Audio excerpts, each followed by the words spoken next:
नमस्कार डॉक्टर्स। तो फिर मैं एक नए वीडियो और एक नए विचारधारा के साथ आपके साथ आ चुका हूँ। मैं आज जो वीडियो बनाने वाला हूँ वो पैथोलॉजी पे होगा। तो मेरे साथ मेरे ही कॉलेज की रेसिडेंट है डॉक्टर ध्रुवनंदा वर्ष ने। वो फाइनल ईयर रेसिडेंट है और मैं इंट्रोडक्शन दे देता हूँ। हेलो। तो बेसिकली मैं मैडम को जानता हूँ तब से जब मैं भी फर्स्ट ईयर रेसिडेंट था, और मैंने अपनी किताब लिख रखी हुई है जो सॉल्ट पेपर है। और मैडम की मदद से हम दोनों ने ही एक पैथोलॉजी की भी किताब सॉल्व करके लिख रखी हुई है। तो मुझे मालूम है कि ये भी जो ओपिनियन देंगी वो कोई फिल्ट्रेशन के साथ का नहीं होगा, कोई उसमें मिलावट नहीं होगी। जो भी बातें होंगी एकदम ही रॉ होंगी, अनफिल्टर्ड ही होंगी। तो शुरू करता है। तो डॉक्टर वैष्णव, आपको मालूम होगा कि आप जो भी बोलने वाले हो उससे बहुत सारे स्टूडेंट्स का, बहुत जो आने वाले जो पैथोलॉजिस्ट बनना चाहते हैं उनका डिसीजन आपके ये वीडियो पे डिपेंड कर रहा होगा। तो आप पहले मुझे बताओ कि पैथोलॉजी लेने का कारण क्या था आपका? मेरे लिए क्या था ना, I was always interested in to diagnostics. ठीक है, तो मुझे हमेशा बिहाइंड द सीन्स वो ज़्यादा इंटरेस्टिंग लगता था। वार्ड्स में हम जो देखते हैं ठीक है केसेस, बट अल्टीमेटली रिपोर्ट्स हम किस बेसिस पे दे रहे हैं, that was always intriguing for me. तो मेरे रैंक पे I could not get radio diagnosis, तो second best was pathology for me. और मुझे अभी भी याद है काउंसलिंग के टाइप पे pathology was the only option that I had filled, right. So मैं फर्स्ट काउंसलिंग में ही एडमिशन मैंने ले लिया था, and this was the only thing that I field, just pathology, that's it. और जब मैंने लिया था तब शायद मुझे उतना पसंद नहीं था मुझे आज जितना पसंद है। Today I love the subject truly. आज मुझे लगता है कि this was the only option for me, right. After being here for 2.5 years, it's been really fulfilling and satisfying. Personally speaking, like, I'm very happy. But जैसा कि आप कह रहे हो कि पहले अच्छा नहीं लगता था, अभी अच्छा नहीं लगता था। नहीं, पहले मेरे पास दो ऑप्शंस थे, right, radio diagnosis and pathology. मतलब कंसल्टेंट वाला ही दो जो ऑप्शन होता है। हाँ, मतलब राइट, डायग्नोस्टिक्स में ही जाना था। बट आई वॉज लाइक कि रेडियो ऑब्वियसली सबको वही लगता है, लेकिन उसके बाद रेडियो अगर नहीं मिला तो pathology. But today I feel कि शायद अगर आज मैं भर्ती काउंसलिंग तो maybe pathology, only pathology. Diagnosis में आपने मतलब मेडिसिन वगैरह को कभी प्रेफरेंस नहीं दिया? प्रेफरेंस मतलब मुझे देखिए, पहली बात तो ये कि मेडिसिन इज़ टोटली उसका पूरा चीज़ वो अलग है, right. You are treating patients, you are doing OPDs, wards कर रहे हो आप। एंड हियर यहाँ पर आप क्या करो, you are totally behind the scenes. Patients आपको नहीं पहचानते हैं, कुछ पेशेंट्स पहचानते हैं। Like mainly we deal with cancer patients, ठीक है। जब हम कैंसर पेशेंट्स को रिपोर्ट्स देते हैं, या फिर जो एफएनएसी के लिए पेशेंट्स आते हैं, बोन मैरो एस्पिरेशन, बायोप्सी, तो वो केसेस वो पेशेंट्स हमें पहचानते हैं। बट डेली बेसिस पे ओपीडीज जैसे जो डॉक्टर्स करते हैं हम लोग वो नहीं कर रहे हैं, राइट। तो व्हाट आई फील इज, अगर patient interaction is extremely important for you तो maybe pathology lags behind. अगर सिर्फ पेशेंट इंटरेक्शन आपको चाहिए, बट देन अगेन ऐसा नहीं है कि आपको पेशेंट इंटरेक्शन नहीं करना पड़ता है या नहीं होता है, बिकॉज हम लोग एफएनएसी ऐसा प्रोसीजर करते हैं, तो you have to interact with patients. कोई भी कैंसर रिपोर्ट छोड़ने से पहले you have to have the patients history, extremely important, ठीक है।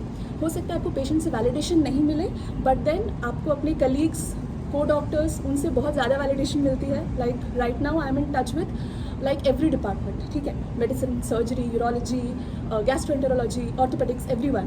अच्छा, तो you are liking now as a, आपको ज़्यादा अच्छा लग रहा है कि अभी पैथोलॉजी लेकर के मैंने कोई गलत डिसीजन तो नहीं लिया? बिल्कुल नहीं, बिल्कुल नहीं। तो लेकिन जब आप डिसाइड कर रहे होगे ना, मतलब अगर थोड़ा सा पीछे जाओ उस टाइम में आप, तो अगर जब आप काउंसलिंग के लिए फिल कर रहे होगे, तो लोगों ने तो बहुत ऐसा दिमाग में लगाया होगा ना कि यार कि नॉन क्लिनिकल क्यों ले रहे हो?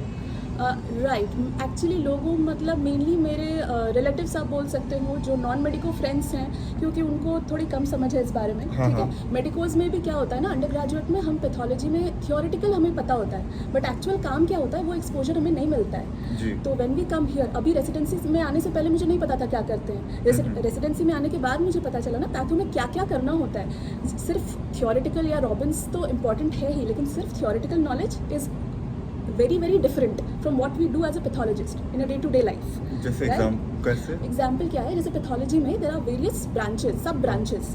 हम लोग क्या करते हैं, histopathology, haematopathology, cytopathology, blood bank, clinical pathology, ठीक है। अब हमारे यहाँ क्या होता है, दूसरे कॉलेजेस में 6 मंथ्स 1.5 ईयर्स करके पोस्टिंग्स होती हैं, हमारे यहाँ सब एक साथ चलता है। ओके, तो हिस्टोपैथोलॉजी में क्या होता है, whatever specimens we get from orthopaedics, surgery, gynaecology, उसमें हम लोग ग्रॉसिंग बोल के एक चीज़ होती है। And again it's not a 9 to 4 और 9 to 5 job, at least during your residency. Residency is hectic, और रेसिडेंसी हेक्टिक होनी भी चाहिए। हेक्टिक मतलब इतना टॉक्सिक नहीं कि आपको खाने सोने को नहीं मिल रहा है, वैसा नहीं होता है, but yes there is workload, और वर्कलोड होना चाहिए, because if you slog here that is the only way to shine as a pathologist. क्योंकि अभी अगर आप स्लाइड देखना नहीं सीख रहे हो तो फिर बाद में आपको प्रॉब्लम होएगी, है ना। तो जैसे हिस्टोपैथोलॉजी जो मैं बोल रही थी, आपके पास स्पेसिमेन आया, आपने ग्रॉसिंग करा, फिक्स किया टिश्यू, उसके बाद स्लाइड्स बनते हैं, then you get to diagnose the patient, ठीक है। एफएनएसी जो साइटोपैथोलॉजी मैं बोल रही हूँ, अब वो एक प्रोसीजर भी है, स्किल है, प्लस उससे आप बहुत कुछ डायग्नोज कर सकते हो। थायराइड स्वेलिंग मेनली एफएनएसी से ही डायग्नोज कर सकते हैं हम लोग, ठीक है। Clinical pathology plus haematopathology, haemat is extremely important. Paper 3 भी है पूरा जो हेमाटोपैथोलॉजी। हाँ जी, बिल्कुल 4 पेपर्स होते हैं, उसमें पेपर 3 है टोटली हिमैटोपैथोलॉजी पे डेडिकेटेड है। अब इसमें क्या है ना, अनीमिया एक मेडिसिन का रेसिडेंट भी वो भी बोल सकते हैं देखिए कि पैलर है, अनीमिया है, लेकिन वो पैलर बोल सकते हैं, वो अनीमिया नहीं बोल सकता unless and until it is confirmed by the haemoglobin value, ठीक है। सीबीसी बिना देखे वो अनीमिया नहीं बोल सकते, पैलर बोल सकते हैं, राइट। तो ऐसे भी हमारा medicine is totally integrated, everything is dependent, every subject is dependent on another, ठीक है। बट पैथोलॉजी क्या है ना, unless and until a report is signed by a pathologist, further management of the patient वो नहीं हो पाता है। It's totally dependent on a pathologist report. Radiation oncology को इंतजार रहता है हमारे रिपोर्ट का, लाइक अगर हम कौन सा ग्रेड दे रहे हैं, कौन सा स्टेज दे रहे हैं, उसके ऊपर डिपेंड करके दे डिसाइड कि केमोथेरेपी कितना देना है, क्या डोज देना है, रेडियोथेरेपी कितना देना है। So it's extremely important, plus बहुत रिस्पॉन्सिबिलिटी वाला काम है, राइट। आपके ऊपर डिपेंड कर रहा है एक पेशेंट का फर्दर मैनेजमेंट, एक कैंसर पेशेंट का मैनेजमेंट, या फिर डायग्नोसिस, यानी means it's more of a diagnostic branch rather than a prognostic. तो जो डाउट ये है कि अगर आपके क्लिनिकल और नॉन क्लिनिकल था, तो अगर आप जब प्रैक्टिस पे उतर जाते हो या फिर जब आप पैथोलॉजी में घुस जाते हो, तो फिर कोई लाइन नहीं पता चलता कि क्लिनिक्स क्या है, सारे चीज़ एक जैसे ही लगने लगता है, बस हाँ पेशेंट इंटरेक्शन थोड़ा सा यहाँ पे कम है। पेशेंट इंटरेक्शन कम है, लेकिन अब देखिए आपने एमबीबीएस करी हुई है जी, आप जनरल प्रैक्टिस कर सकते हो, हाँ जी, राइट। उससे तो आपको कोई नहीं रोक सकता। अगर आपको लग रहा है कि मुझे प्रैक्टिस करनी है, you can, of course you can continue with your general practice, right. I am sorry. Okay, अब क्या है ना, बहुत लोगों का ऑप्शन क्या होता है कि नहीं हमें प्रैक्टिस नहीं करनी है, हमें सिर्फ लैब में काम करना है, या फिर हमें हिस्टोपैथ, हिमैटपैथ ऐसा करना है। आप ये भी कर सकते हो, आपके पास दोनों ऑप्शंस खुले रहते हैं, ठीक है। और पैथोलॉजी में सबसे अच्छी बात क्या है ना, आपके पास फ्यूचर में बहुत सारे ऑप्शंस हैं, like there are large number of fellowships, ठीक है। अच्छा। आप पहले तो आप डीएम, अच्छा let's talk with DM first, ठीक है, सुपर स्पेशलाइजेशन। डीएम अगर आपको लगता है कि you want to go to clinics again, you can go to haematology, clinical haematology, ठीक है। अब लोग कहते हैं कि वो एनएमसी कभी भी हटा सकता है, फिलहाल तो है, ठीक है। I don't know 2 years down the line क्या होगा, बट फिलहाल है, you can go for DM clinical haematology. अच्छा, if not you can go for DM oncopathology, DM histopathology PGI Chandigarh में है, DM haematpath, DM neuropathology NIMHANS में है। ये डीएम ऑप्शंस हो गए। अगर आपको फिर 3 साल नहीं वेस्ट करने, नहीं लगाने, आप फेलोशिप्स कर सकते अच्छा हो। डीएम में और 3 साल लगेंगे? हाँ जी बिल्कुल। और वो उसका एग्जाम का भी मतलब फिर से नीट एसेस देना पड़ेगा, हाँ पढ़ना पड़ेगा, नीट एसेस देना पड़ेगा। क्लिनिकल हिमैटोलॉजी में इंटरनल मेडिसिन वालों के साथ कंपटीशन है, बहुत कुछ है, ठीक है। तो वो है, बट आपको करना पड़ेगा, right. You have to get something, you have to pay the price for it. तो वो है, या फिर आप फेलोशिप्स कर सकते हो। फेलोशिप्स में you can go for, there are many sub branches, neuropathology, GI pathology, hepatic, bone, soft tissue, breast, renal, बहुत कुछ है, cytopathology, molecular, upcoming molecular genetics बहुत इंपॉर्टेंट ब्रांच है, फ्लरिशिंग है, ठीक है। फिश साइटोपैथोलॉजी, बहुत कुछ है, like it's a wide range, you can choose whatever you like. और ये फेलोशिप करने में कितना टाइम इन्वेस्ट करना पड़ेगा? 1 year, 1.5 year ऐसा, 1 से 1.5 साल आपको लगता है। Tata is a wonderful place, right. Tata में 2 years की होती है ना फेलोशिप? नहीं, 1.5 years, 18 months भी होता है, 12 months भी होता है, 2 years भी होता है, डिपेंडिंग ऑन द कोर्स आप कौन सा चूज कर रहे हो। वहाँ पर आप फेलोशिप करो, ऑब्वियसली वो आपका रिज्यूमे में ऐड टू इट, तो इट्स ग्रेट। और आपको अगर रिसर्च भी करना है, राइट, रिसर्च ऑप्शंस हाँ इंडिया में भी उतना नहीं है, बट अगर आप रिसर्च करना चाहते हो, you can go to US, you can go to UK, you can go to Australia, there are various places abroad. आप अगर रिसर्च करना चाहते हो वहाँ जा सकते हो। अगर आपको बाहर सेटल करना है, इफ़ ये मन बना लिया अगर आपने, वो भी आप कर सकते हो। लाइक एफआरसी पैथ अगर आपने दे दिया, बट अगेन एफआरसी पैथ में भी ये है, बहुत मैंने देखा है बहुत लोगों को जस्ट पार्ट 1 करके वो बैठे रहते हैं, वो कोई एडवांटेज नहीं है, ठीक है। पार्ट 1 अगर आप कर रहे हो तो पार्ट 2 करना पड़ेगा, राइट। पार्ट 1 तो आपने बस यहाँ पर बैठ के टेस्ट दे दिया, part 2 you have to go there and take the exam, ठीक है। After you clear your FRCPath you can become a consultant in UK, you can practise in Gulf, ठीक है। वो बहुत बड़ा एडवांटेज है अगर अनलाइक आप अब्रॉड जा सकते MRCP हैं। जैसे उसमें 3 होते हैं, पार्ट 1, पार्ट 2 और बेसिस। Right. इसमें हम लोग सिर्फ 2 एग्जाम दे रहे हैं। मुझे जहाँ तक पता है 2, अच्छा। राइट। मैंने अपने सीनियर्स से सुना है, I am not very sure about it, तो प्लीज़ चेक इट आउट, ठीक है। Not very sure about it. Ma'am अगर किसी ऐसा बंदा है जिसको अब पढ़ाई नहीं करनी है, मतलब वो सोच रहा है कि पैथो को मैं ऐसा एंड ब्रांच ही लूँगा, ज़्यादा से ज़्यादा मैं एक फेलोशिप बाद में सोच लूँगा, लेकिन वो अब सोच रहा है कि यार क्या इनकम के क्या पॉसिबिलिटीज़ है, सही अच्छा। सही ठीक ठाक इनकम होती है पहली बात ये है कि अगर पढ़ाई नहीं करनी है तो फिर पैथो नहीं हो पाएगा, ठीक है। पैथो में पढ़ना पड़ेगा, पैथो में बहुत पढ़ना पड़ेगा, right. Radiology, medicine, pathology, you have to know everything, पूरा सिस्टम आपको पता करना है। आप ये नहीं बोल सकते कि मुझे CNS आता है, फीमेल जेनिटल ट्रैक्ट नहीं आता है, ऐसा नहीं बोल सकते आप। पढ़ना मतलब एवरी सिस्टम, ठीक है, पूरा बॉडी आपको सब आना चाहिए, you have to know everything, तो पढ़ना पड़ेगा। If you are a nerd, you are willing to slog, you are willing to study hard, it's okay. अगर लग रहा है नहीं पढ़ सकते तो फिर दिक्कत होगी, है ना, बिकॉज पैथोलॉजी में यू हैव टू स्टडी। तो यहाँ पे जो वर्क लाइफ बैलेंस मिलता है, जो वर्क वाला तो यहाँ पे चला गया, लेकिन जो लाइफ मिलती है उसमें पढ़ाई करनी है। हाँ, पढ़ना पड़ेगा। अच्छा, मैं जो बोल रही हूँ work life balance compare to clinical branches, hardcore clinical branches, उसके कंपैरिजन में बहुत अच्छा है, बट वो कब, वो बाद में 3 इयर्स के अभी रेसिडेंसी कोर्स में नहीं, ठीक है। Residency has to be hectic, जैसे मैंने पहले भी बोला, रेसिडेंसी हेक्टिक होगा। रेसिडेंसी में अगर आपको लग रहा है कि नहीं यहाँ मैं 9 to 5 कर रहा हूँ तो गलत कर रहे हो आप, ठीक है। यहाँ नहीं कर सकते 9 to 5, यहाँ पर आप जितना ज़्यादा स्लाइड्स देखोगे वो आपके लिए ही बेनिफिशियल है, ठीक है। और क्लिनिकल ब्रांचेस, अगर मान लो आपने अभी काम कर लिया, अभी सीख लिया आपने काम, उसके बाद later in your life 5 years 10 years down the lane, then maybe you will have a better work life balance than your clinical counterpart, that is very important. लेकिन अब एक चीज़ और, जैसा आपने बोला पे स्केल, अब पे स्केल का क्या है ना, जैसे सपोज आफ्टर पासिंग आउट अगर आप गवर्नमेंट कॉलेज से MD कर रहे हो तो already you have an experience of teaching the under graduates, ठीक है। Yes. उसके बाद अगर आपने SRship कर लिया तो और अच्छा। उसके बाद आपके पास कई ऑप्शंस हैं। एक तो जैसा मैंने बोला DM फेलोशिप, अगर मान लो आपको ये सब नहीं करना है तो आप कोई गवर्नमेंट कॉलेज ज्वाइन कर सकते हो, ठीक है, नंबर 1। अब लोग बोलेंगे उसमें सैचुरेशन है, हाँ आई एग्री, मेट्रोपॉलिटन ये सब एरियाज़ में सैचुरेशन है। अगर आप पेरिफेरी जाओ वहाँ थोड़ा कम है, बट सैचुरेशन है। गवर्नमेंट जॉब्स में दिक्कत तो है, ठीक है, अंडरस्टूड। अगर आप गवर्नमेंट जॉब नहीं कर रहे हो तो you can join in a private lab, ठीक है। अब प्राइवेट लैब में starting is like 1 lakh, around 1 lakh, ठीक है, फ्रेशर को, फ्रेशर को, राइट। 1 lakh स्टार्टिंग है, and after you gain some experience या फिर you add additional degrees like fellowships and all, तो आपका पे स्केल बढ़ सकता है। अब प्राइवेट में मतलब कैसे काम देते होंगे वो घंटे के हिसाब से रहता है, जैसे RMOship में रहता था कि अपने घंटे के हिसाब से रहता है, या फिर वो बोलते हैं कि नहीं इतने पर्टिकुलर स्लाइड्स देखोगे तभी देंगे, या फिर नहीं, ऐसा नहीं है। अब क्या होता है ना, डिफरेंट लैब्स में डिफरेंट रूल्स होते हैं। जैसे अगर आप बड़े बड़े लैब्स में जाओ जहाँ पर हिस्टोपैथ होता है, यूजुअली तो ज़्यादातर प्राइवेट लैब्स में हिस्टोपैथ होता ही नहीं है, जो बायोप्सी हम जिसको बोलते हैं वो नहीं होता, मेनली हेमैटपैथ होता है, क्लिनिकल पैथोलॉजी होता है। लेकिन अगर आप हिस्टोपैथ देखने जाओ, जैसे लाल पैथ लैब हो गया या फिर सुरक्षा हो गया, सुरक्षा, राइट, बड़े लैब्स अगर हैं तो वहाँ पर क्या होता है, इट्स नॉर्मल जॉब है, हाँ वहाँ पर यू कैन गेट 9 to 5 या 10 to 6 जॉब वहाँ पर आपको मिल सकता है, ठीक है।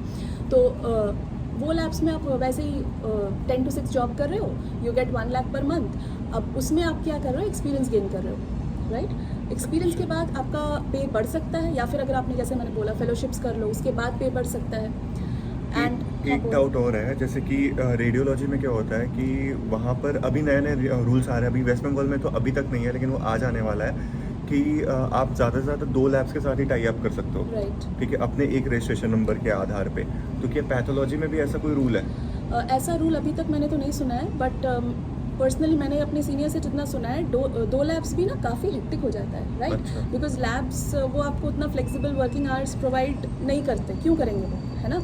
अगर वो कर भी रहे हैं और आप 2 लैब्स कर भी रहे हो तो that is also very hectic. तो फिर the whole point of taking pathology, because it's chilled out, वो फिर नहीं रहता है, राइट। तो अगर आपको उतना हेक्टिक काम करना ही है ना, तो why would you go for 2 labs, why don't you open your own lab. I understand it's not easy, मैंने जितना ईजिली बोल दिया उतना ईजी है नहीं, सबको पता है, कोई भी बिजनेस ईजी नहीं है। But if you aim at becoming you know like entering into a business, तो अपना lab is a good option. अब ठीक है, it's like a gamble, it can be a flop show as well, but आपको risk तो लेना पड़ेगा ना, नहीं तो आपको पता नहीं चलेगा। और अगर आप अपना बिजनेस स्टार्ट कर रहे हो देन इट डिपेंड्स कि आप जितना हार्ड वर्क, डेडिकेशन, परसिवरेंस कर रहे हो आपको उस हिसाब से रिटर्न मिलता जाएगा। लेकिन हाँ, अगर आप ये सोच रहे हो कि अपना लैब मैंने खोल दिया फिर वो ऑटो रन पे मैं डाल दूंगी या फिर लोग काम करेंगे मुझे पैसा मिलता जाएगा, ऐसा कहीं नहीं होता है।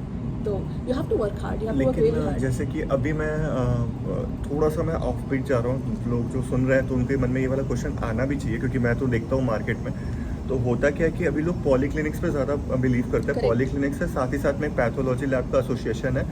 तो आपको क्या लगता है कि सिर्फ अकेला अगर कोई बंदा है जिसके पास ज़्यादा कैपिटल नहीं है या फिर उसको बैंक से ज़्यादा लोन नहीं मिल रहा है, एकदम, क्योंकि Correct. हाँ जी। मैं नॉर्मल प्रॉब्लम बता रहा हूँ किसी बिल्कुल। मिडिल क्लास बच्चे का, बिल्कुल। ठीक है, तो अगर वो अपना लैब बस सिर्फ पैथोलॉजी लैब ही खोल दे, वो एक फर्स्ट फ्लोर को लेकर रेंट पे लेकर खोल देता है, तो क्या उसके वर्कआउट करने की क्या मतलब पॉसिबिलिटीज़ हैं? देखिए, फर्स्ट ऑफ ऑल अगर आप फर्स्ट जनरेशन डॉक्टर नहीं हो, आपके घर पे ऑलरेडी नर्सिंग होम है, क्लिनिक्स है, तब तो फिर बहुत ईजी है, ठीक है, वो आप हटा दो। मैं खुद एक फर्स्ट जनरेशन डॉक्टर हूँ। अगर आपका ये केस है तो फिर खोलने से पहले आपको इतना ध्यान में रखना पड़ेगा कि आपकी नेटवर्किंग कैसी है, हाँ। ठीक है, जो आपको केसेस भेजेंगे वो कैसे हैं, प्लस आपकी खुद की क्वालिटी कैसी जी। है। That is extremely important, because हम हमेशा सुनते हैं ना सैचुरेशन हो रहा है, सैचुरेशन एवरेज के लिए सैचुरेशन हमेशा रहेगा। अगर आप हाँ। अबव एवरेज हो जाओगे, मेरे पास काम करने के लिए 10 बंदे रहेंगे, अच्छे बंदे कम मिलेंगे, ये ठीक है, बहुत बहुत सही लाइन बोली आपने। अबव एवरेज के लिए सैचुरेशन टर्म ही एग्जिस्ट नहीं करता। नहीं करता है। Correct. और आपको अपनी वैल्यू बढ़ानी है। अपनी वैल्यू आप पेशेंट्स के पास शायद डायरेक्टली नहीं बढ़ा पाओ, आपको अपने फेलो, अपने कलीग्स के पास अपनी वैल्यू बढ़ानी है। मान लो उन्होंने आपको एक स्पेसिमेन भेजा,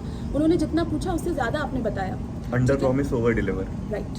आपको अगर नॉलेज ज़्यादा है, आपने अच्छी तरह से पढ़ाई की है, आपको क्लिनिको पैथोलॉजिकल कोरिलेशन आता है, जी। तो वो कोरिलेशन आप क्लिनिशियन के ऊपर नहीं छोड़ रहे हो, आपने खुद करके डायग्नोसिस भेजा, अपनी स्टेजिंग ग्रेडिंग पहले से करके उसको भेजी, उसका काम घट गया, तो ऑब्वियसली ना नेक्स्ट टाइम वो आपके पास रिपोर्ट्स भेजेगा। अगर आपका डायग्नोसिस हर बार सही हो रहा है तो वो ऑब्वियसली आपके पास भेजेगा। तो उसके लिए आपको अपनी क्वालिटी सही रखनी पड़ेगी। That is extremely important. Networking is extremely important. Networking मुझे लगता है किसी भी फील्ड के लिए इंपॉर्टेंट है, ठीक है, क्योंकि बिना नेटवर्किंग के अभी कुछ नहीं हो रहा है। No one is going anywhere. अच्छा, ये बताइए, नेटवर्किंग ठीक है, अगर मैं आपके पास और ऑप्शंस क्या थे अपार्ट फ्रॉम दिस? ओके, मेरे पास था लाइक ऑप्थैल्म, ENT, गायनी, एनेस्थीसिया। तो I am a non surgical person, ठीक है, मुझे सर्जरी नहीं पसंद। तो जैसा मैंने पहले भी बोला, मुझे पेशेंट इंटरैक्शन भी लाइक OPD में बैठ के डायरेक्टली पेशेंट से इंटरैक्ट करने से मुझे बेहतर लगता था बिहाइंड द सीन्स क्या हो रहा है, जो मुझे नहीं दिख रहा है, मुझे पता नहीं चल रहा है कैसे रिपोर्टिंग हो रही है। मैंने एक OT के बाद एक स्पेसिमेन चला जाता है पैथो में, अगले दिन एक रिपोर्ट आ गया कि हाँ उसको इस ग्रेड का ये कार्सिनोमा है या ये लिम्फोमा है पेशेंट को। अब बाकी की ट्रीटमेंट उस रिपोर्ट पे बेस कर रहे हैं हम लोग, है ना। या फिर कई बार हमें समझ में नहीं आ रहा है तो हम वापस स्लाइड्स को रिव्यू करवा रहे हैं, या फिर हम टाटा मुंबई भी भेज रहे हैं स्लाइड्स रिव्यू करवाने कि हमें नहीं समझ में आ रहा। अच्छा, ये गवर्नमेंट से, सॉरी, गवर्नमेंट की सेटअप से आप टाटा मुंबई मतलब हाँ भेजते हैं ना, भेजते हैं। अगर मान लो आपके पास डाउट है, आपको नहीं समझ में आ रहा है, जैसे हमारे यहाँ हम जो रिव्यू के स्लाइड्स हमें मिलते हैं वो डिफरेंट प्राइवेट लैब से मिलते हैं, तो वो लोग अगर नहीं समझ पा रहे हैं हमें भी भेजते हैं, या फिर वो लोग अब टाटा मुंबई में भी भेजते हैं। तो अच्छा नेटवर्किंग बनता है, वो लोग हेल्प भी करते हैं, मतलब हाँ बताते करते हैं हैं। ना, करते हैं। अच्छा। दे हैव टू, मतलब वो करते हैं, ऐसा नहीं करोगे तो आप नहीं चलेगा ना, एक इंटरडिपेंडेंट ब्रांच है। सो और पैथोलॉजी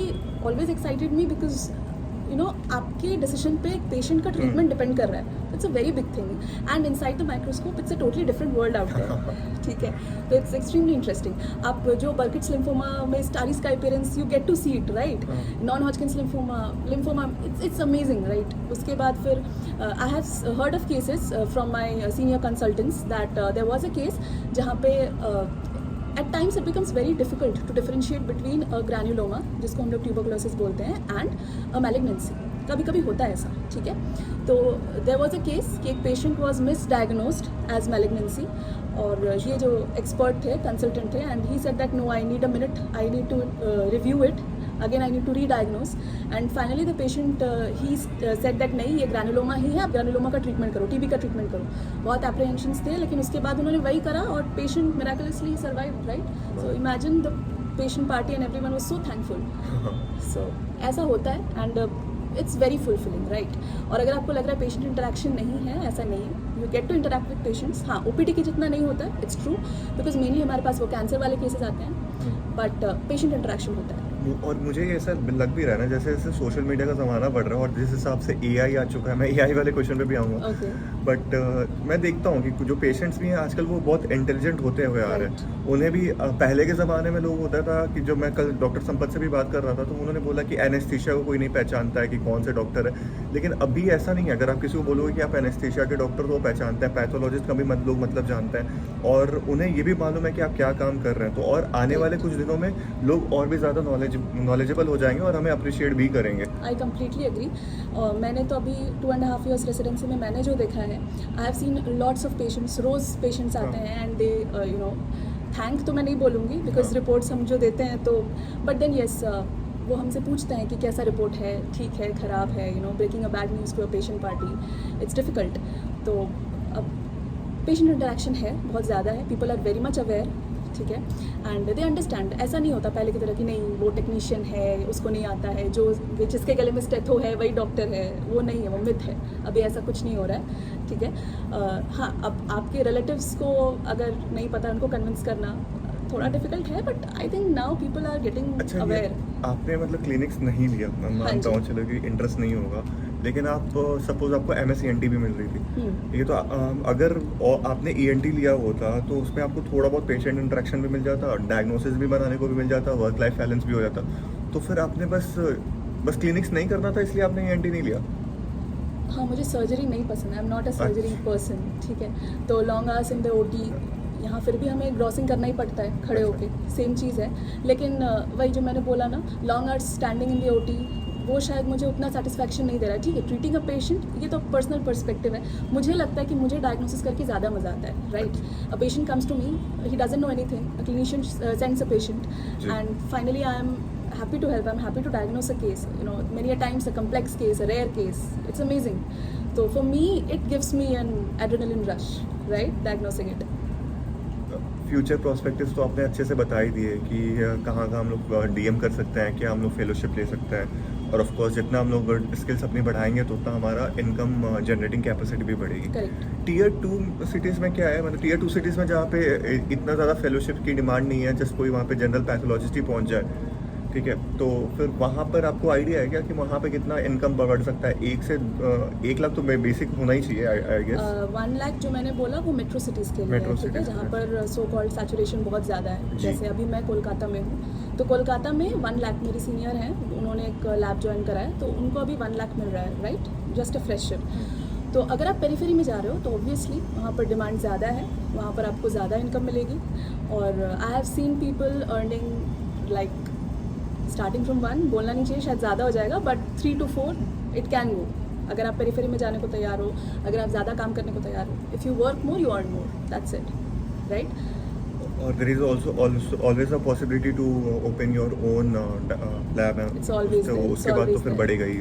और रेडियोलॉजी से एक मुझे लगता है एडवांटेज पैथोलॉजी में ये है कि लैब ओपन करने में इन्वेस्टमेंट कम है कंपैरेटिवली, जी, ठीक ये है, बात है। क्योंकि इक्विपमेंट्स थोड़े से सस्ते पड़े। थोड़े से सस्ते पड़ेंगे रेडियो से, कंपेयर टू रेडियो इक्विपमेंट सस्ते पड़ेंगे।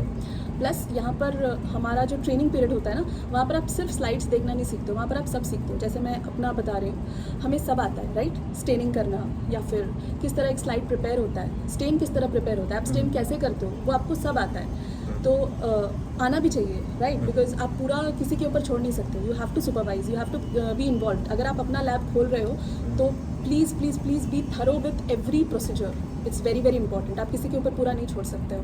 Even after 5 years 10 years you can not do that, and you have to be accountable for every thing there. अगर वहाँ पर एनीथिंग गोज रॉन्ग, राइट, अगर आप कोई रिपोर्ट गलत हो रहा है, या स्टेनिंग में कुछ गड़बड़ हो गई, या फिर कोई पेशेंट सेटिस्फाइड नहीं है, किसी डॉक्टर को लग रहा है डायग्नोसिस गलत है, तो you have to be accountable. वहाँ पर अगर आपको रात 2 बजे भी कोई फ़ोन करके कुछ पूछ रहा है, इंक्वायरी है, तो you have to attend it. वहाँ पर फिर वो चिल्ड लाइफ नहीं रह जाता है। Again, sky is the limit. अगर आपका लैब अच्छा चल गया, but then for that you have to sacrifice your sleep, right, तब फिर वो चिल्ड आउट नहीं रहता। ड्यूटी आवर्स कैसी है यहाँ पे आरजीकर मेडिकल कॉलेज में? अच्छा, फर्स्ट एक और फिर से बार बार मैं यही बोल रहा हूँ, अब भी ना बहुत लोगों को ये डाउट आ चुका है, वो आरजीकर का नाम सुनकर ही वो सोच रहे हैं कि नहीं लेना है, ठीक है।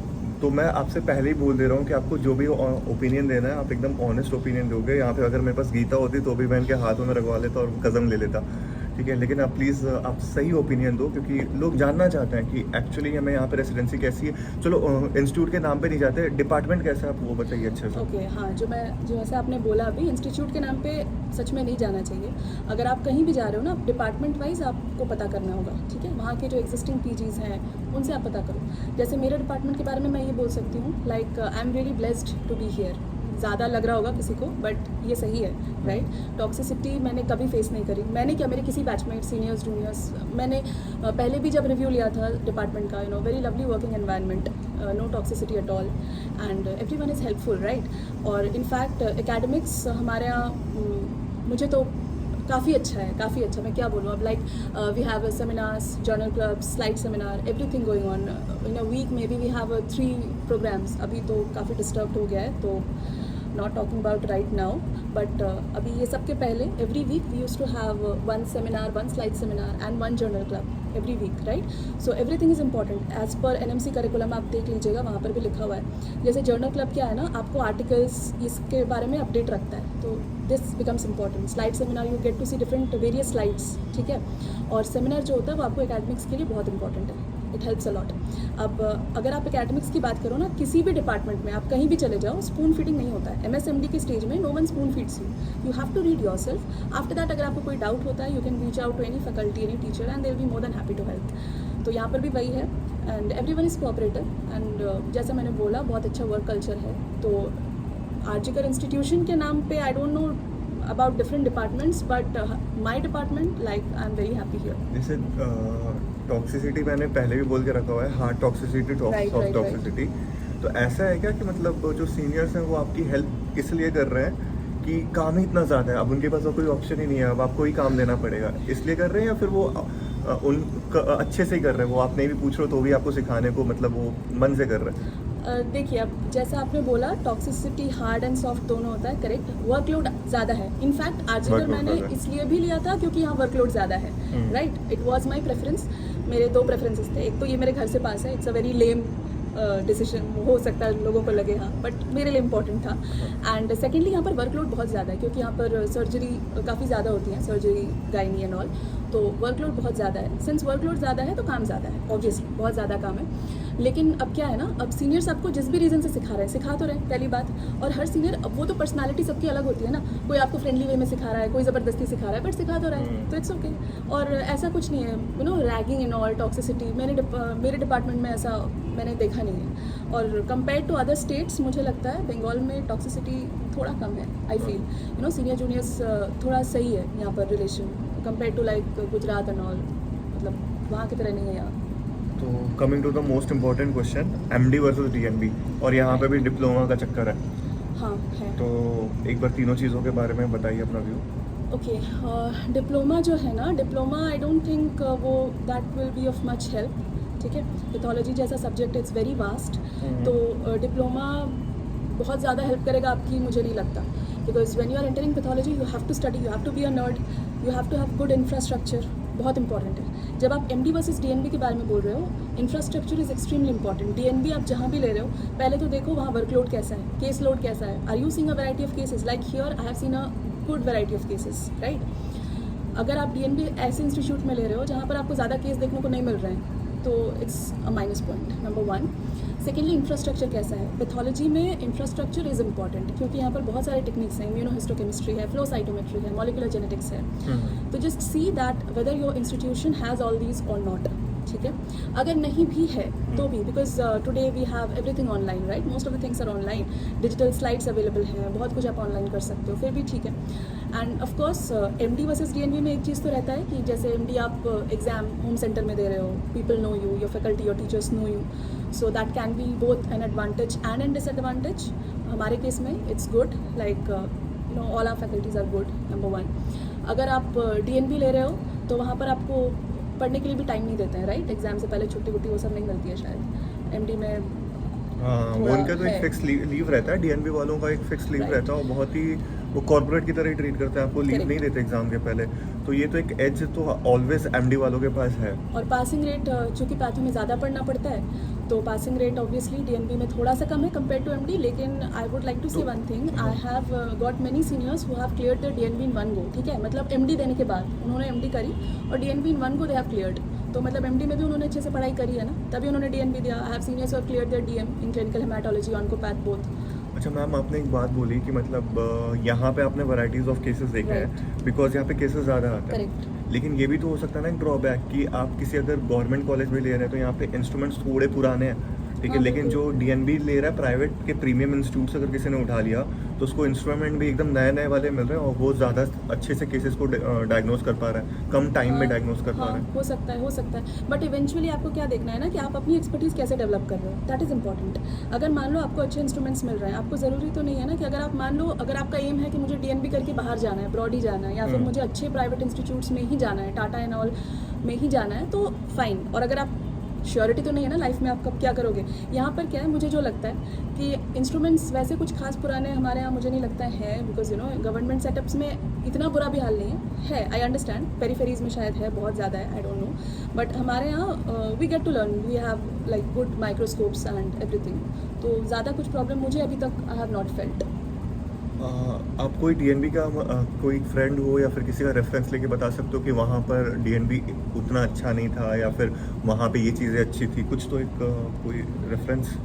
डीएनबी मैंने कोलकाता में ज़्यादा सुना नहीं है किसी को डीएनबी पैथो करते हैं। एक्चुअली पैथो में लोग क्या है ना एमडी लेते हैं, या फिर मोस्टली मैंने जो सुना है ना पैथो में लोग ऐसे बाई इंटरेस्ट बहुत कम आते हैं, ठीक है, कुछ नहीं मिल रहा है तो क्या करें, तो लास्ट रैंक पे किस तरह पैथो ले लेते हैं। तो but still I have not seen people regretting so much patho में, ठीक है, क्यों आई don't no, but they have not regretted. तो लेकिन अब क्या होता है, अगर आप उस रैंक पे पैथो ले रहे हो तो यूजुअली पीपल डीएनबी के लिए ऑप्ट नहीं करते हैं, मेनली पैथो एमडी में ही आते हैं। अगर डीएनबी ऑप्ट कर रहे हैं तो वहाँ पर मैंने जो सुना है वही एक ही चीज़ कि बहुत ज़्यादा पढ़ना पड़ता है, because total responsibility of passing is on you, ठीक है, the onus lies with you, तो you have to study a lot, number one. और आपको स्लाइड्स देखना या फिर ये सब के लिए टाइम ना थोड़ा कम मिलता है कंपेयर टू गवर्नमेंट हॉस्पिटल्स, ठीक है, क्योंकि आपको शायद कई जगह क्लरिकल काम्स भी ज़्यादा करवाए जाते हैं फर्स्ट ईयर एंड ऑल में, तो हमारे यहाँ वो नहीं है। स्लाइड्स देखने के लिए आपको ample of time you get, तो वो इंपॉर्टेंट है। डीएनबी में इंफ्रास्ट्रक्चर अगर अच्छा है, मॉलिकुलर जेनेटिक्स एंड ऑल आपके इंस्टीट्यूट में है तो फिर it's good, like and if you get into Tata and all, I mean वो उससे बेटर कुछ नहीं हो सकता, राइट, दैट्स द बेस्ट। अगर आपने इस वीडियो को ज़्यादा से ज़्यादा कमेंट करा और लाइक करा तो मैं नेक्स्ट किसी रेस्टोरेंट को बुलाऊंगा जो टाटा को बिलोंग करता है। टाटा के बहुत सारे क्वायरीज़ हैं, टाटा के बारे में लोग जानने के लिए पागल हो रखे हुए हैं, ठीक है, तो आप एक बार कमेंट करके मुझे ज़रूर बताना। मैम एक और क्वेश्चन ये आता है, जैसे कि रेडियोलॉजी और पैथोलॉजी दोनों साथ साथ चलते रहते हैं, और जिस हिसाब से एआई ने रेडियोलॉजिस्ट जो भावी रेडियोलॉजिस्ट हैं जो के मन में एक बहुत बड़ी शंका उत्पन्न कर रखी हुई है कि उनका फ्यूचर को एआई ले लेने वाला है, जो मैंने बहुत सारे रेडियोलॉजिस्ट के साथ बातें कर रखी हुई हैं, तो ऐसा कुछ नहीं होने वाला है, मुझे तो एटलीस्ट पर्सनली लगता है। लेकिन पैथोलॉजी में आप बताओ कि एआई का क्या स्टैंड है अभी? हाँ, फॉर नाउ अभी for the next 30 years in India AI will not replace pathology. पहली बात ये, किसी भी स्लाइड को रिपोर्ट करते वक्त आपको मिनिमम 20 to 30 फील्ड्स देखने होते हैं, right. Any report has to be signed by a doctor. अच्छा। प्लस AI क्या कर सकता है ना, मैक्सिमम पैटर्न रिकॉग्निशन। तो pathology is not just pattern recognition, क्योंकि for the same pattern you can have 5 to 6 types of tumours, ठीक है। तो उसमें अगर आपको नहीं पता है कि कौन सा ट्यूमर किस पेशेंट के किस हिस्ट्री के साथ जा रहा है, for that you have to have the knowledge, ठीक है। क्लिनिकल कोरिलेशन आपको आना चाहिए, तो वो मुझे नहीं लगता वो AI कर पाएगा, राइट, फॉर नाउ, तो अभी तो नहीं कर पाएगा फॉर द नेक्स्ट 30 ईयर्स, ठीक है। उतना बेसिक नॉलेज मुझे लगता है पैथोलॉजिस्ट्स को ही है कि क्लिनिको पैथोलॉजिकल कोरिलेशन करके मुझे एक पैटर्न से नैरो डाउन करना है, पेशेंट का क्लिनिकल हिस्ट्री देख के, पेशेंट को देख के। For complicated cases we often call the patient, we see the patient, ठीक है, प्रीवियस रिपोर्ट्स देखते हैं, पेशेंट को देखते हैं, उसके सिम्टम्स देखते हैं, उसके बाद we come to a diagnosis, we conclude, we narrow down, ठीक है। तो AI रिप्लेस कर देगा, ये बेकार बात है, नहीं, ऐसा नहीं है, कभी नहीं है, राइट। ठीक है मैम, अब लास्ट क्वेश्चन की तरफ बढ़ते हैं। एक चीज़ आप मुझे बताओ कि अगर मैंने एक चीज़ समझा है, एक रेड फ्लैग जैसा ही मुझे लगेगा कि अगर मुझे बहुत ज़्यादा पढ़ाई करने के लिए कोई बोल रहा है तो फिर मैं पैथोलॉजी नहीं लूँगा, क्योंकि यहाँ पे बहुत ज़्यादा पढ़ाई करना है। अपार्ट फ्रॉम ये बहुत ज़्यादा एक्सटेंसिव स्टडीज़, और ऐसी क्या क्या चीज़ें हैं जिसको मतलब सामने वाला जाएगा तो एक्सपेक्ट करके जाना है कि भाई यहाँ पैथोलॉजी में तो ये मिलने वाला है, और बाद में से कोई सदमा सा ना लग जाए नया सा चीज़ देख के। एक्चुअली क्या होता है ना, जैसा मैंने पहले भी बोला है, सेकेंड ईयर में हम जो पैथो पढ़ते हैं वो बहुत थियोरेटिकली ओरिएंटेड है, ठीक है। एक्चुअल काम हमको नहीं पता होता है। तो हम जब यहाँ पर नए आते हैं, हमें ग्रॉसिंग, प्री ग्रॉसिंग, एफएनएससी बहुत कुछ करना पड़ता है। तो आई don't think that will B an issue. But हाँ, अपार्ट फ्रॉम स्टडीज़ मुझे लगता है वही जो एक पेशेंट वैलिडेशन होता है, अगर आप बहुत ज़्यादा उसको इम्पोर्टेंस दे रहे हैं, आपको लगता है कि नहीं, अगर पेशेंट मुझे थैंक्स बोलता है, पेशेंट आके मुझे हमेशा कहता है कि नहीं, या फिर पता नहीं मुझे नहीं बोलना चाहिए, या medical representative and all, you know, वो शायद आपके रूम के बाहर लाइन नहीं लगाएंगे एमआर, तो वो नेगेटिव आपको लग सकता है, अगर लगता है तो। अदरवाइज मुझे नज़र नहीं आता। मेरी नज़र में जितने प्रैक्टिस कर रहे हैं बेचारे बोल रहे हैं कि मैं तो इतने साल हो गए प्रैक्टिस के, अभी भी नहीं लाइन लगती। वो ग्लोरी वाले डे जा चुका है क्या? पता नहीं, मैंने जितनों को देखा है, इनफैक्ट मेरे बहुत सारे सीनियर्स हैं पैथोलॉजी में ही जो कि जनरल प्रैक्टिस भी कर रहे हैं। अच्छा। And they are doing pretty well, right. और वो दोनों एक साथ मैनेज कर रहे हैं। It's hectic, it's very hectic कि अच्छा। प्रैक्टिस भी कर रहे हैं, because after MBBS they have been practising, तो they are continuing that as well, plus साथ में ये एक एडिशनल है, तो they can do both, right. Best of both the worlds, lab भी है, प्रैक्टिस भी है, दे कैन डू बोथ। और यहाँ पर आपको वो कट मनी का भी चक्कर नहीं है ये ऑफिशियल नहीं बोलना चाहिए, बट वो भी चक्कर नहीं है। आप खुद ही पेशेंट देख रहे हो, तो अब पेशेंट के लिए भी अच्छा है ना, आप ज़्यादा उनसे चार्ज भी नहीं कर रहे हो, बिकॉज आप खुद ही पेशेंट देख रहे हो, आप अपने खुद ही के लैब में कर रहे हो test, blood test and all, तो it's good, right, it's good. But again you have to work hard, if you want to earn more you have to work more, वो हर ब्रांच के लिए है। और जैसा कि मैंने पहले भी बोल रखा हुआ है कि मैं हर क्वेश्चन में बताता हूँ कि ऐप होता है कि नहीं, किताबें होती हैं कि नहीं। तो वेस्ट बंगाल की यूनिवर्सिटी के लिए तो हम लोगों ने दोनों ने ही मिलकर के एक किताब को को ऑथर कर रखा हुआ है। उसकी फर्स्ट कॉपीज़ तो अभी मार्केट में निकल भी चुकी है और लॉन्च भी हो चुकी है। वो प्रोटोटाइप है, लेकिन जब तक आप ज्वाइन करेंगे वो बहुत ज़्यादा अपडेट हो जाएगी, बहुत सारे और भी उसमें स्किलफुल लोगों का कंट्रीब्यूशन उसमें आ जाएगा। तो आप उस किताब को भी चेकआउट कर सकते हैं। तो एग्ज़ाम के टाइम तक पढ़ना तो पड़ेगा, ठीक है, लेकिन आप उस चीज़ को एज अ रिव्यू बुक या फिर एज अ रिविजन टाइप में भी आप यूज़ कर सकते हैं, और आपको प्रीवियस ईयर क्वेश्चंस आपको बहुत हैंडी मिल जाएंगे, ठीक है। तो मुझे तो लगता है कि पैथोलॉजी अगर आपको अंदर से इच्छा आ रही है तो आप ले सकते हैं। इसमें कोई ऐसी चीज़ नहीं है जो आपको रोकेगी, ठीक है। जैसे कि अगर आप फर्स्ट जनरेशन डॉक्टर हैं, ठीक है, थोड़ा सा प्रॉब्लम हो सकता है आपको अपने लैब सेटअप करने में, ठीक है। आप मिडिल क्लास से हैं तो चलो लोन ले करके लैब सेटअप कर लिया, ठीक है, लेकिन एक बार लैब सेटअप कर लिया तो उसके बाद शायद टाइम देना पड़ेगा, टाइम लग सकता है, मतलब लाइक 5 साल तक वेट करना पड़ेगा एक लैब को अच्छे से रन कराने के लिए। इट डिपेंड्स, अब ये बहुत चीज़ों पे डिपेंड करता है, बट हाँ, एवरेज आप 5 ईयर्स लेके चलो, you have to be persistent for that. तो देखो, अगर मैं इस चीज़ को भी ऑप्टिमिस्टिक तरीके से भी लिया जा सकता है कि अगर आपको पैथोलॉजी का अगर ड्यूटी आवर्स अगर कहीं पे कम मिल रहा है तो बाकी टाइम आप किसी से नेटवर्किंग करिए। जैसे कि आपने रेडियोलॉजिस्ट के साथ नेटवर्किंग कर दी तो आप लोगों ने दोनों ने पैसे जोड़ करके अगर आपने लैब खोल दिया तो उससे अच्छी क्या चीज़ हो सकती है। और जो सबसे सही बात मुझे मैम की लगी, उन्होंने बोला कि आप खुद पेशेंट को देखिए और खुद के लैब में उसका जाँच करा लीजिए। पेशेंट को भी का भी प्लस पॉइंट है, आपको भी, दोनों विन विन सिचुएशन है, तो आप ये कर सकते हैं। और मुझे लगता है कि डिप्लोमा वगैरह में नहीं जाना चाहिए क्योंकि वो प्रॉपर डिग्री तो नहीं है, ठीक है। अगर नहीं मिलता है तो फिर बात अलग है, आपको लगता है कि नहीं आप टीयर 2 में ही रहना चाहते हैं तो डिप्लोमा शायद वहाँ पे काम कर भी जाए। और हाँ, ड्रॉप ईयर अगर आप सोच रहे हैं कि मैं ड्रॉप ईयर ले लूँ, अगले साल मैं किसी अच्छे ब्रांच के लिए आउट करना चाहता हूँ, तो ये तो फिर आपका ही चॉइस है। अगर आप लेना चाहते हैं, अगर आपका ड्रॉप ईयर लेने का कैपेसिटी है, तो आपने देख रखा हुआ है कि भाई किस हिसाब से नेशनल बोर्ड ऑफ एजुकेशन हमारे ज़्यादा वो ग्रेविटी नहीं दे रहा, गुरुत्व नहीं दे रहा हमारे मतलब बातों को, मतलब कभी भी एग्ज़ाम पोस्टपोन हो जा रहा है, कुछ लोगों का रैंक भी इधर उधर हो रहा हुआ है। तो मैं तो नहीं बोलूँगा कि इस पॉइंट ऑफ टाइम पे एक पैथोलॉजी जो इतना ब्यूटीफुल सा सब्जेक्ट है, इतना फ्रूटफुल सा सब्जेक्ट है, उसको छोड़ करके आप एक ड्रॉप ईयर ले लो, ठीक है। एक और फिर सी ऑफ अनसर्टिनिटी में डाइव लगा लो आप, ये मुझे सही नहीं लगता, ठीक है। मैम आपका क्या इसमें रिव्यू है, ड्रॉप लेना चाहिए क्या? अगर अब ये बहुत पर्सनल क्वेश्चन है, सबके लिए अलग अलग होगा। अगर आप सर्जरी ओरिएंटेड पर्सन हैं तो शायद पैथोलॉजी आपके लिए नहीं है, you will not like it here, ठीक है।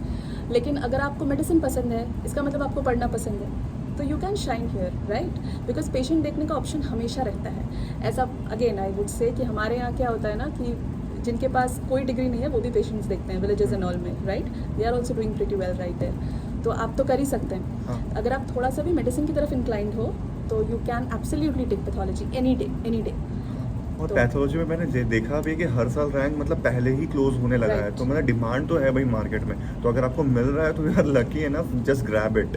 डिमांड है, जो कह रहे हैं ना कि डिमांड नहीं है, पैसे नहीं है, सैचुरेशन है, ऐसा कुछ नहीं है, डिमांड है। अपनी क्वालिटी बढ़ाइए, अपनी वैल्यू बढ़ाइए, डिमांड है। थैंक यू डॉक्टर वर्ष ने, थैंक्स फॉर हैविंग मी। बहुत ही अच्छा तरीके से आपने एक्सप्लेन किया। आपने मैं अगर आप मेरी वीडियोस को 1.5x में देखते हो तो मैं तो बोलूँगा कि इनके वीडियोस को 1.5x में नहीं देखने के लिए। इन्होंने बहुत जल्दी लेकिन बहुत अच्छा कंटेंट, बहुत ही डेंस कंटेंट हमें मतलब इतने कम टाइम पे प्रेजेंट करा है, तो thank you ma'am. Thanks a lot.